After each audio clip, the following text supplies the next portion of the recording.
அமெரிக்காவை தலைமையிடமாக கொண்டு இயங்கும் பிரபல முதலீட்டு ஆராய்ச்சி நிறுவனம் ஹிண்டன்பர்க் அதானி குழும ஊழல் புகாரில் தொடர்புடைய வெளிநாட்டு நிறுவனங்களில் இந்திய பங்குகள் மற்றும் பரிவர்த்தனை கட்டுப்பாட்டு ஆணையமான செபியின் தலைவர் மாதவி பூரி புஜ் தனது கணவருடன் பல்லாயிரக்கணக்கான பங்குகளை வைத்துள்ளதாகவும் அதனாலேயே அதானி குழும ஊழல் புகாரை விசாரிக்க செபி பெரிய ஆர்வம் காட்டவில்லை எனவும் கூறி ஆய்வறிக்கை வெளியிட்டுள்ளது.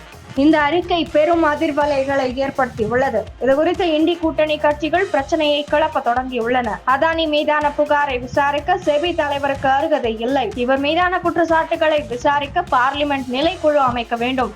அப்போதுதான் உண்மைகள் வெளிவரும். அதானி மீதான புகாரில் பெரும் மோசடி நடந்திருக்கிறது. 2022 செபி தலைவரை கௌதம் அதானி சந்தித்தது இப்போது பெரும் சந்தேகத்தை ஏற்படுத்தியுள்ளது என்று காங்கிரஸ் மூத்த தலைவரான ராஜ்யசபா எம்பி ஜெயராம் ரமேஷ் கூறியுள்ளார். ஆம் ஆத்மி கட்சியும் முழு விசாரணை வேண்டும் என வலியுறுத்தியுள்ளது. செபி தலைவரை கைது செய்ய வேண்டும், அவரது பாஸ்போர்ட்டை முடக்க வேண்டும் என திரிணாமுல் காங்கிரஸ் கட்சி வலியுறுத்தியுள்ளது. அதே நேரத்தில் அதானி குழுமம் குற்றச்சாட்டுகளை மறுத்துள்ளது. ஹிண்டன்பர்க் வெளியிட்ட இந்த அறிக்கையை மறுத்து மாதவி பூரி புஜ் மற்றும் அவரது கணவர் தவல் புஜ் ஆகியோர் வெளியிட்டுள்ள அறிக்கையில் இந்த குற்றச்சாட்டுகளில் எந்த உண்மையும் இல்லை. எங்களுடைய வாழ்க்கையும் நிதி பரிமாற்றங்களும் திறந்த புத்தகம் போல வெளிப்படையானவை. கடந்த சில ஆண்டுகளாக தேவையான அனைத்து தகவல்களும் செபியிடம் அளிக்கப்பட்டுள்ளது. நாங்கள் தனிநபர்களாக இருந்தபோது உள்ள ஆவணங்கள் உட்பட மேலும் தேவைப்படும் நிதி ஆவணங்களை வெளிப்படுத்துவதற்கு எந்த தயக்கமும் இல்லை.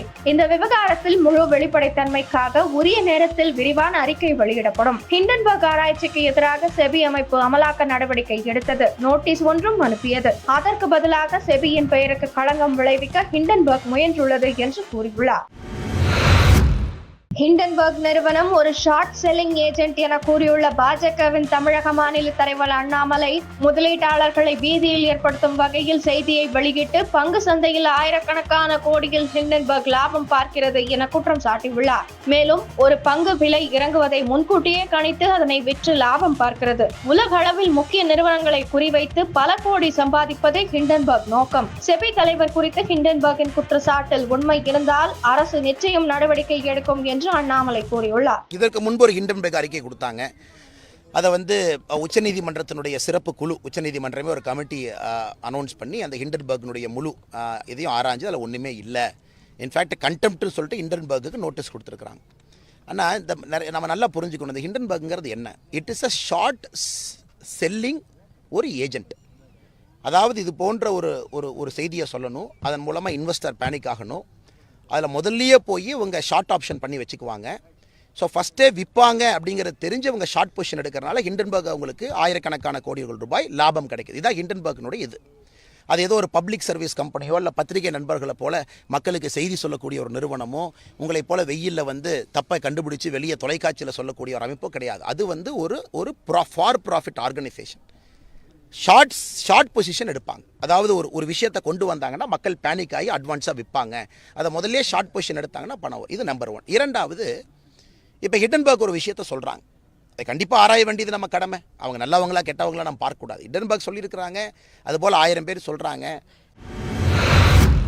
தமிழகத்தில் விவசாயிகள் படும் துன்பங்கள் என்ன, தற்கொலை செய்து கொள்வோரின் எண்ணிக்கை எத்தனை என்று கேள்வி கேட்டு சொந்த கட்சியான திமுக தரப்பையே அதிர்ச்சியில் ஆழ்த்த பார்த்த கொங்கு மண்டல திமுக எம்பியை காப்பாற்றி அவரை சக மூத்த எம்பி கடுமையான டோஸ் விட்ட சம்பவம் பார்லிமெண்ட் வட்டாரங்களில் பரபரப்பை ஏற்படுத்தியுள்ளது. பார்லிமெண்ட் கேள்விகளில் 2 வகைகள் உண்டு.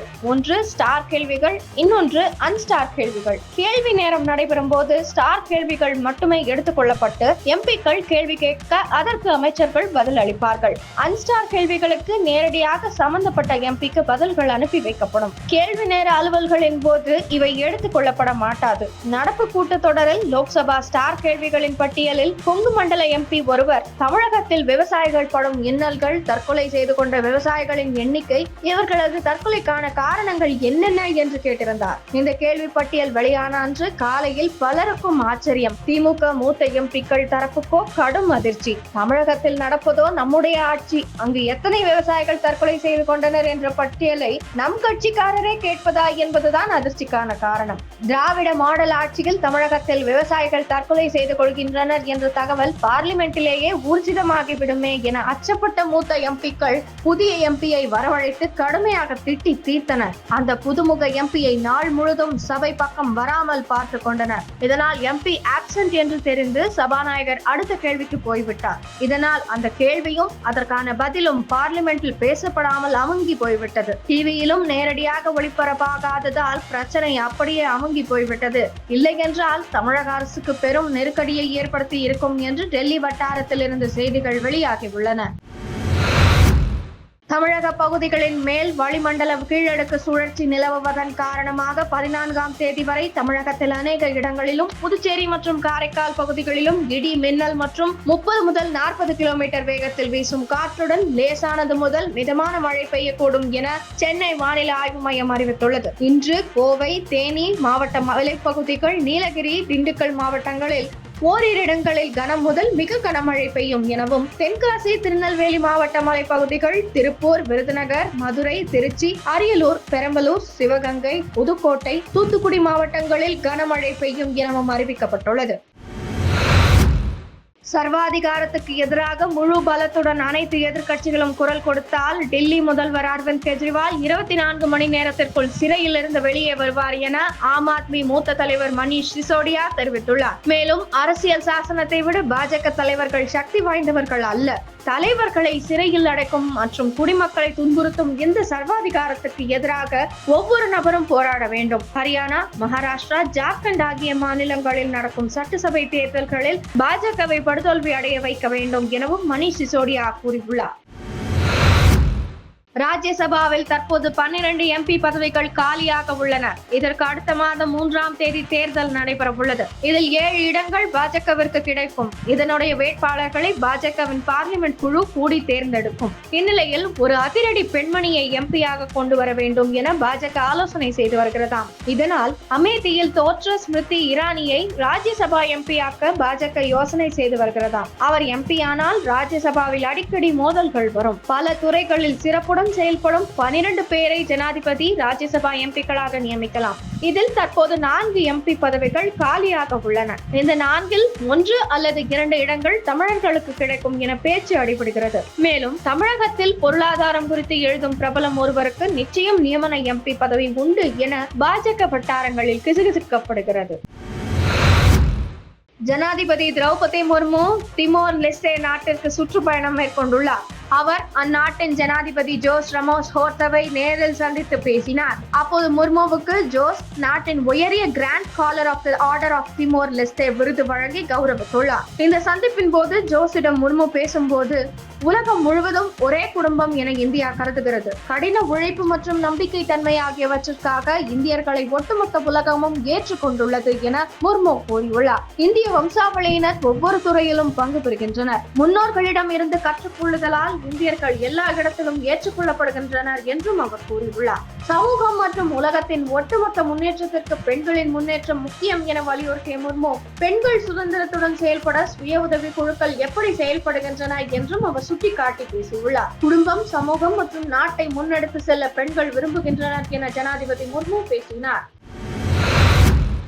ஈரானின் புதிய அதிபராக மசூத் பெஜஸ்கியான் சமீபத்தில் பதவியேற்றுக் கொண்டார். இந்த நிகழ்ச்சியில் பங்கேற்க வந்த ஹமாஸ் அமைப்பின் தலைவரான இஸ்மாயில் ஹனியே தெஹ்ரானில் வைத்து கொல்லப்பட்டார். இதனால் அந்த பகுதியில் பதற்றம் ஏற்பட்டது. ஈரானின் இறையாண்மையை மீறிய செயல் என அந்நாடு ஒரு புறம் கண்டனம் தெரிவித்துள்ளது. இந்த நிலையில் ஈரானின் இஸ்லாமிய புரட்சி காவல் படை வீரர்கள் டெல் அவீவ் நகரம் மற்றும் இஸ்ரேலின் பெரிய நகரங்கள் மீது நேரடியான மற்றும் கடுமையான ஏவுகணை தாக்குதல்களை நடத்த திட்டமிட்டுள்ளது. ஆனால் IRGC ஆதரவுடன் அதிபராக பெஜஸ்கியானோ இஸ்ரேலுக்கு வெளியே அமைந்துள்ள மொசாட் அமைப்பின் தளங்கள் மீது தாக்குதல் நடத்தும்படி வலியுறுத்தியுள்ளார். அதிலும் அசர்பைஜான் குடியரசு மற்றும் ஈராக்கி குர்கிஸ்தான் உள்ளிட்ட அண்டை பகுதிகளை இலக்காக கொண்டு தாக்குதல் நடத்த கூறியுள்ளார். இதனால் இஸ்ரேலுடனான முழு அளவிலான போருக்கான ஆபத்து குறையும் என்று அவர் நம்புகிறார். இஸ்ரேல் மீது நடத்தப்படும் எந்த ஒரு நேரடி தாக்குதலும் ஈரானுக்கு எதிரான கடுமையான விளைவுகளை ஏற்படுத்தக்கூடும் என அவர் அஞ்சுகிறார் என அவருடைய நெருங்கிய உதவியாளர் தி டெலிகிராப் செய்தி நிறுவனத்திடம் கூறியுள்ளார்.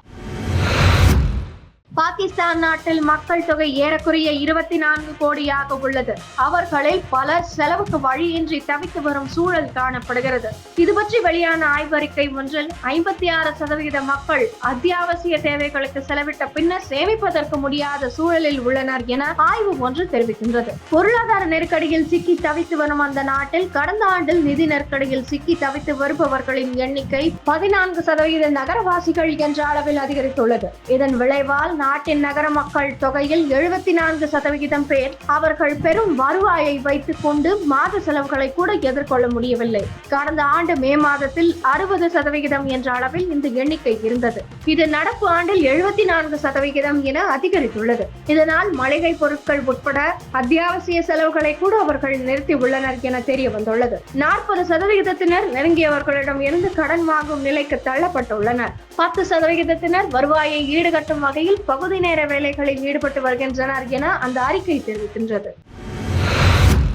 அமெரிக்காவின் இட்டாஹோ மாகாணத்தை சேர்ந்தவர் டேவிட் ரஷ். இவர் தனது வாழ்நாளில் 250 உலக சாதனைகளுக்கு மேல் முறியடித்துள்ளார். ஒவ்வொரு சாதனையாக முறியடித்த இவருக்கு போர் அடித்து விட்டதோ என்னவோ, அவர் சமீபத்தில் திடீரென லண்டனில் உள்ள கின்னஸ் உலக சாதனைகளின் தலைமையகத்திற்கு சென்று ஒரே நாளில் 15 உலக சாதனைகளை முறியடித்து விட்டு சென்றார். அதாவது முதலில் ஜக்லிங் வித்தை எனப்படும் 3 பழங்களை ஒன்றன் பின் ஒன்றாக உயரே தூக்கி போட்டு 1 நிமிடத்துக்குள் அதிக முறை ஆப்பிள்களை கடித்த சாதனையை டேவிட் ரஷ் முறியடித்து 198 முறை ஆப்பிள்களை கடித்து உலக சாதனையை படைத்துவிட்டு சென்றிருக்கிறார். இரண்டாவது சாதனையாக டேபிள் டென்னிஸ் பந்துகளை 2 பாட்டில் மூடிகளில் 10 முறை மாற்று கைகளை பயன்படுத்தி வேகமாக தொழ செய்தார். மிகவும் நூதனமாக இந்த சாதனையை வெறும் 2.09 நிமிடங்களில் செய்து முடித்து அசத்தி உள்ளார். அதேபோல் 30 வினாடிகளில் கையின் பக்கங்களை பேஸ்பாலால் மாறி மாறி அடித்த சாதனையையும் அவர் முறியடித்தார். அவர் 125 முறை பந்தினை இவ்வாறு அடித்து அசத்தினார். இதேபோல் வாயில் இருந்து சுவரில் பந்தை அடித்து பிடித்தல், அமர்ந்தபடி பலூன்களை உடைத்தல், 30 வினாடிகளில் அதிக டி-ஷர்ட்கள் அணிதல், 10 டாய்லெட் பேப்பர் ரோல்களை ஒரே கையால் வேகமாக அடுக்கி வைத்தல், அதிக அளவு தண்ணீரை 30 வினாடிகளில் கைகளால் தள்ளி விடுதல், 1 லிட்டர் எலுமிச்சை சாற்றை ஸ்ட்ரா மூலம் மிக வேகமாக குடிப்பது உள்ளிட்ட 15 வகைகளில் குறைந்த நிமிடத்தில் கின்னஸ் சாதனையை ஒரே நாளில் இந்த சாதனை மனிதன் முறியடித்து காட்டியுள்ளார்.